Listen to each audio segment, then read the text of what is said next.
All right, welcome back to another episode of Two Plane Sports. We've got Brandon back, so back to our regularly scheduled program.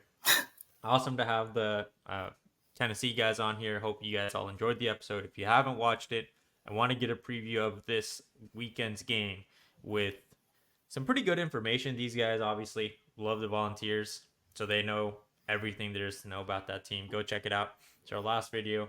It'll be linked down below. Go ahead, give them a follow.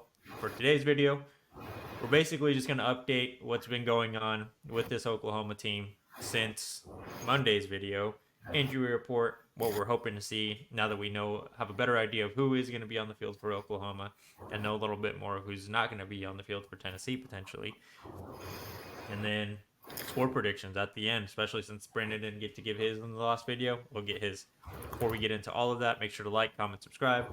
Let us know what you think this game is going to look like. I'm sure some people think we're going to get our asses kicked, and others probably think that Oklahoma is going to be able to pull out a big win against the number 7 ranked team in the country in Tennessee. All right, let's Six. get into it. 6, my bad. Six in AP, yeah. Then, Brandon, I'm going to go ahead and kick it over to you because I already gave some of my thoughts in Monday's video. So let's hear you out. What do you think Oklahoma is going to have to do, what they're going to look like for this game, especially now that we know that Nick Anderson looks pretty likely to be playing in this game. Andrew Anthony looks pretty likely to be playing this game. Troy Everett will be making his debut in this season. We've got some questionable ones that we obviously hope will be available come Saturday night. Yeah, I mean, getting Troy Everett back is going to be huge for that offensive line. He's a guy that, if Hickman and Taylor can't go, he's going to slide in at center. If Hickman can go, I think he plays left guard. Hopefully you get Taylor back. Hopefully you get all three of those big boys back. I think that would be awesome. Obviously, the passing game should open up a whole lot. Having Deion Burks out there is obviously fantastic, but now he's paired with Nick Anderson and Andrew Anthony. If Andrew Anthony can be like 80% of what he was last season, that's going to create a lot more opportunity in the pass game, I think. So it's very, very excited to have those guys back. As far as beating Tennessee, I think we have to establish a run game against a very solid defensive line, arguably one of the best in the country, which is why it's pivotal to get these big offensive linemen back and then put pressure on their quarterback. And I think I have a lot of confidence in our defensive line to get after Nico. There's some dogs on that defensive line. Our Mason Thomas is the National Defensive Player of the Week. We've seen what Grayson Holton's looked like this season. I think having Kendall Dolby back in that Cheetah spot is a guy that we missed last week against Tulane. Having him back at Cheetah, allowing Woody to slide back out to play his true DB or his true corner spot is going to help a lot. If we can hold coverage on the back end, that obviously leads to sacks, leads to pressures. I think the crowd's going to be loud. I think we can force some false start penalties, some illegal formations. We can make communication hard for them, which is going to set them into longer down and distances on early downs, which is going to be a big key for Oklahoma too. But I mean, I think just overall having a lot of the guys back, there's still about 5 guys that we could be missing, or 5 guys that are missing for sure. Potentially 7 if Taylor and Hickman don't go. We'll see on that, but just getting back what we're getting back, opening the pass game up a little bit, establishing a run. I think we're going to be in a good spot. Yeah, and to piggyback off your points, I think it's also going to be whoever can put the other team in obvious passing situations first. And that doesn't mean taking a big lead, just making sure that it's long third downs situations, third and 7, third and 8, anything over that would be ideal. Because as soon as those defensive linemen on either side of the ball can be in a position to just pin their ears back and go, that's when this game is going to get interesting. If both teams can consistently be in third and manageable situations, this game is going to be pretty tight until someone can get that first blow defensively, either turnover or turnover on downs even. That stuff is going to be momentum swinging, especially towards the end of the game. And then the crowd, I mean, that's going to be there from the very beginning. The Tennessee guys that were on the show were talking about how they think and they would like that if Tennessee wins the coin flip, that they should receive the ball because they think that would be an advantage for Tennessee. And it might be. I mean, their offense is probably going to be what quiets down the crowd a little bit from being engaged early on. But I think that also plays into Oklahoma's hands. And that's something I didn't mention in the podcast, but If Oklahoma wins a flip, I would expect them to let them take the ball first, because not only are you deferring getting the ball to start the second half, but the defense is a strong suit of this team, and they did it last year against Texas in the Cotton Bowl. You they let their offense go up first and force the mistake, especially early on when things are scripted. It can be a little bit more predictable. You know what their comfortable plays are going to be, so this defense can be more aware of the spots they need to be on the field, where they need to beat guys, and the run game for them. Make sure they don't get to establish it early, because that can also be dangerous for Oklahoma. 100%. I mean, yeah. I mean, but you know how cool it would be if Oklahoma got the ball first and went down the field and scored. So say they're up 7-0 for the opening drive, and then Tennessee, takes the field for their possession. That crowd is going to be just electric. I mean, that's something that we can make a difference in this game. Everybody, if you listen to Gabe and Teddy, if you listen to what Bob Stoops said this week, I mean, we can fuck things up for them, but just by being loud and obnoxious and annoying. And I think that's something that I'm going to do my part. I'm going to be drinking a lot of beers. I'll be ready to go. I'll be loud when Tennessee's on the field, but winning first and second down we're just kind of beating the same old horse here. But if win on first and second down, both offensively and defensively, because you're right. If we can create obvious passing downs, which I think, if we can create some false starts, some illegal formations, some of those pre-snap penalties on Tennessee just by being loud and stuff, that is going to help this Oklahoma defense tremendously. If they start most drives first and 15 or second and 10, I think we're getting off the field a lot. I think we got to avoid the areas where we're giving 7-8 yards on first down and then 5 yards on second down. We want to keep them. We want to keep them in long distances to go. I think that's going to be a big key for Oklahoma here. Passing game should open up. Man, I'm just fired up. Yep, and I think something else that it has been talked about a little bit more, and again on Monday's video we touched on it a little bit with the Tennessee guys, is Jackson Arnold is more battle tested than Nico is at this point in their careers. And that can be a good thing or a bad thing. But in this point, since it is at home, it can be an advantage, because Jackson Arnold knows what it's like to be in a close game and need to pull off something towards the end to either seal the deal or be in a position to win the game.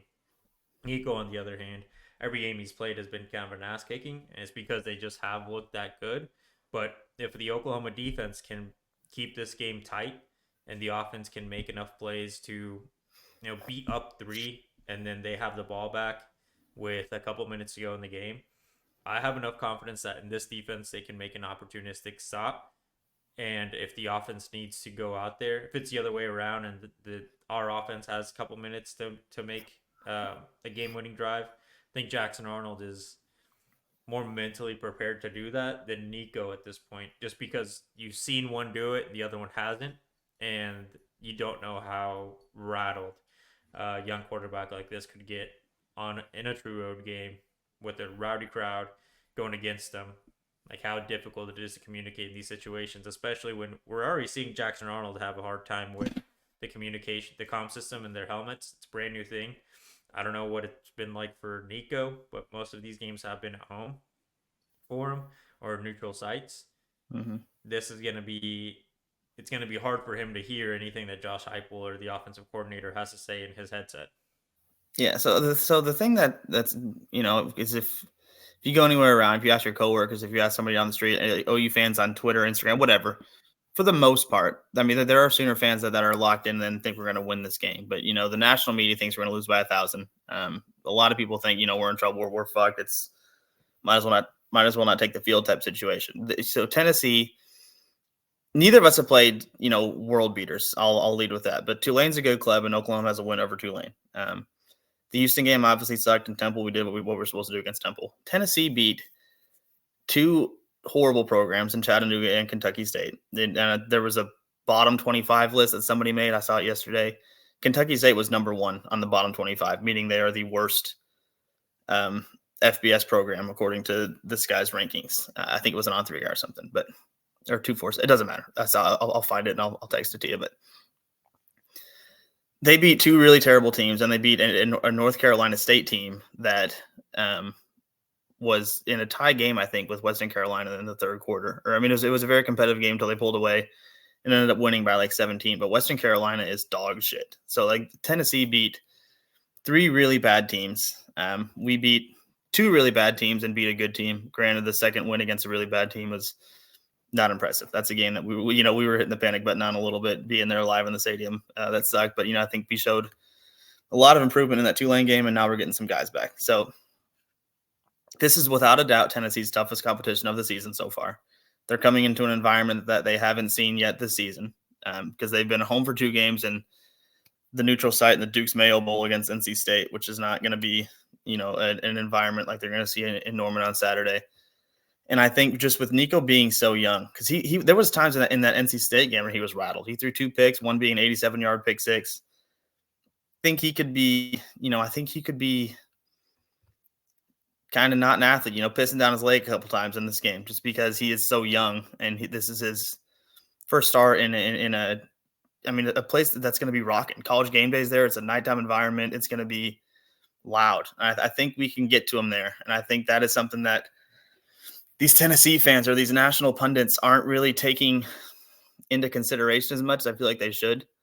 There's a reason home field advantage is a thing. And I think especially with this being our first true SEC game at home and, in the environment that it will be in, I think these fans are going to try to prove themselves as a legitimate SEC program, legitimate SEC school. And I think that's going to be something that it's just not being talked about enough. And I think Nico's going to be great. I think Nico could even be great in this game. He's not going to be awful. But, I mean, to your point, if it's a competitive game down the stretch or, one big play here or there, I think something like that could be a difference in Nico doing something dumb or, getting sacked or throwing the ball away, making a poor throw that leads to an interception or something like that. And then that's a huge advantage that we have in this game Saturday night.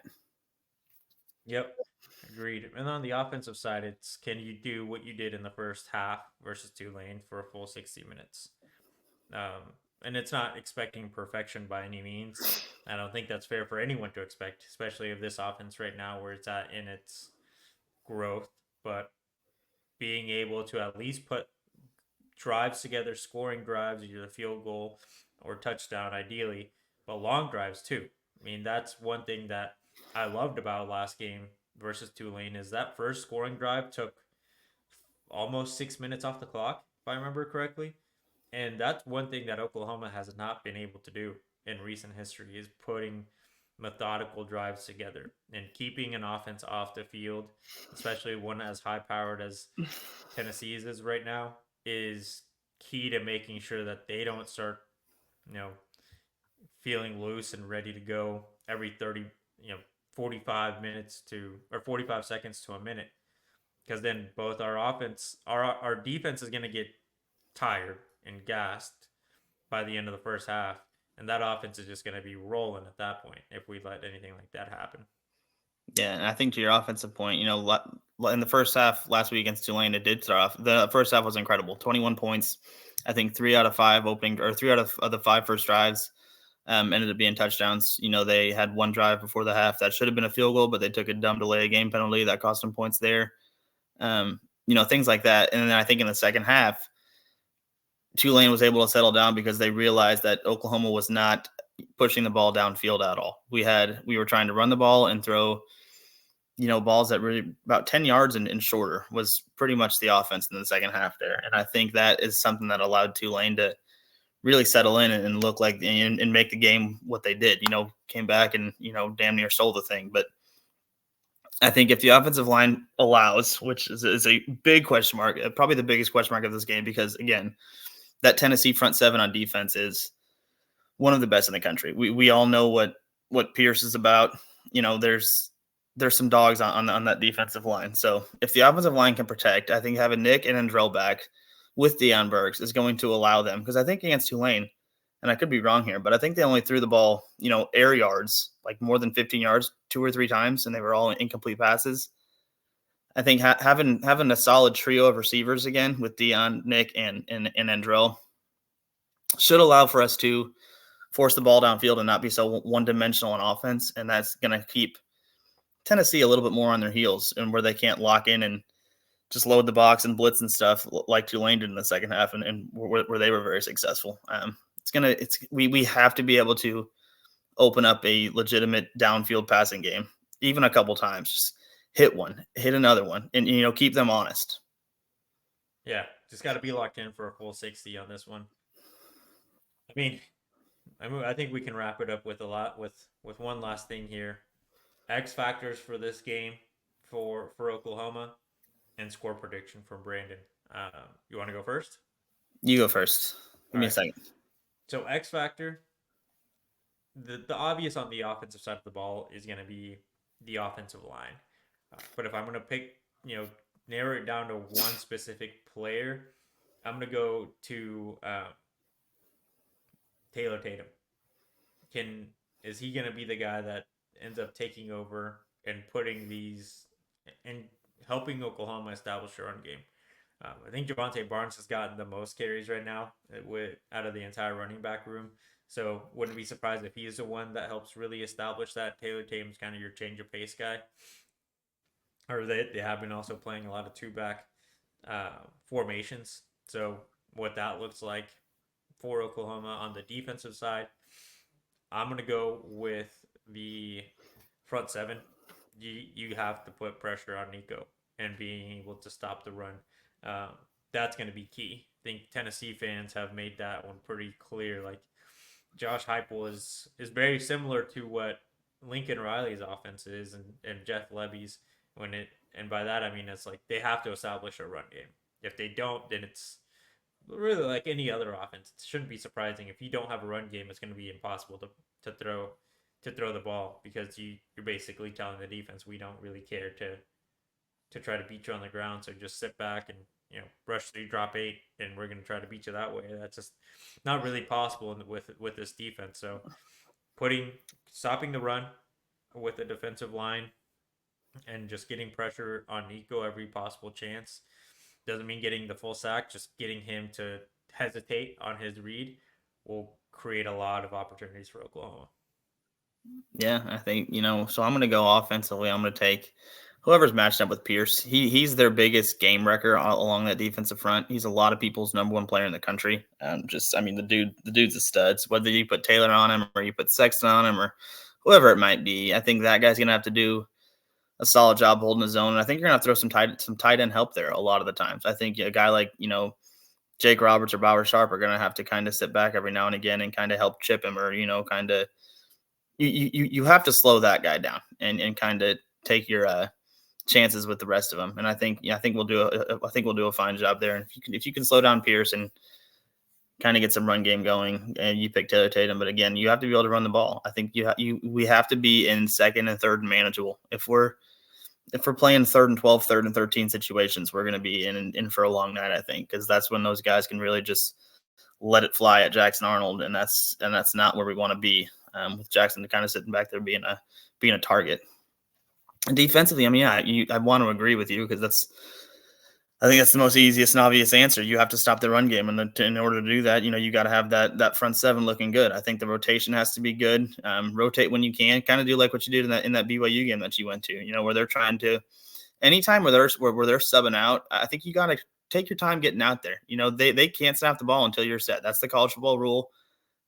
Especially if they're starting to roll or something, or if they're starting to feel good, trot your ass out there real slow. Crawl out there. Who cares? The only thing that can happen to them is a delay game. We can't get hurt by that. Just get out there slow. Take your time. Let everybody behind you kind of settle. Communicate. Get the play in. Stuff like that is going to be huge in this game. Those little small details of a football game is something that is going to end up being so big, especially with a team that runs a high up-tempo offense like Tennessee does. And I think being able to practice against Jeff Levy's offense for a couple of years, not everybody, obviously, but a good majority of this defense had the opportunity to practice against the Jeff Levy ran offense. They kind of get the gist of it, the idea of it. And Stutz is going to be the guy that's calling the plays and looking over. So he's obviously done this for years now, going against Jeff Levy. So he should be ready to go and kind of ready to get those guys in position. Just stuff like that. Back end on the corner side or the defensive backs, probably the deepest position on this team. They're going to be tested. You've got some real good receivers out there at Tennessee. Brew McCoy, Squirrel White. They've got weapons. So hold your own on the back end. Take your time when you can take your time. Kind of disrupt their rhythm, and just kind of see what happens. I really do like Oklahoma's chances in this game. It's a game that no one's really giving us a real shot to win this one. I think a lot of people are going to be surprised because a lot of people think this game's going to be ugly, and it's not. It's going to be very competitive, and I think Oklahoma will steal it. So, stuff like that. And a score prediction, I think 30 is the magic number here. I think whoever scores 30 wins this game. It's going to be a lower scoring game than people anticipate, I think. A 30 is the magic number. I think Oklahoma scores 30 first. I think it's going to be 31-27, 31-24. And again, like you said in the preview video, it's going to be a timely turnover. That's going to really shift this game. And I think it's going to come fourth quarter time, with in a tightly contested game. Crowd's going to be going. Nico's going to make a poor decision. Oklahoma wins. That I think that is one thing with Oklahoma that we all love to see, and it's very different than what we're used to as of late. But Oklahoma is going to make those timely defensive stops. They might not look pretty for first three quarters, but in the fourth quarters, I don't know what happens, but these guys become ball hawks and just do everything they can to get a little bit more aggressive with that part of the game. But let us know what you think about this game, what your thoughts are on the outcome, your score predictions, who you hope is the star for Oklahoma, who is the X factor in your opinion. Hit the comment section. Let us know what your thoughts are. Like, subscribe, turn on the notification bell so you know when we are posting new videos, and follow us on all social media. And find us at our tailgate in Norman on Saturday and buy us a beer. You don't have to buy us a beer, but you can come join us at the tailgate somewhere on, like, right in front of Headington Hall. So we're right across the street from Headington Hall. I can't remember the name of the parking garage. There's a parking garage right across the street from Headington, and we're right there. You'll see us. We'll be loud. We'll be rowdy. We'll have a big Sooner flag. We'll have our college game day signs. And again, we're kind of idiots when on game day, so it's going to be real hard to miss us. If you do see us, if you watch the channel, come by and say hi. I think we'd all think that's pretty cool. Yep. Yeah, we appreciate you all watching and listening. Really appreciate all the support. We'll see you guys after the game, hopefully talking about a win. See ya.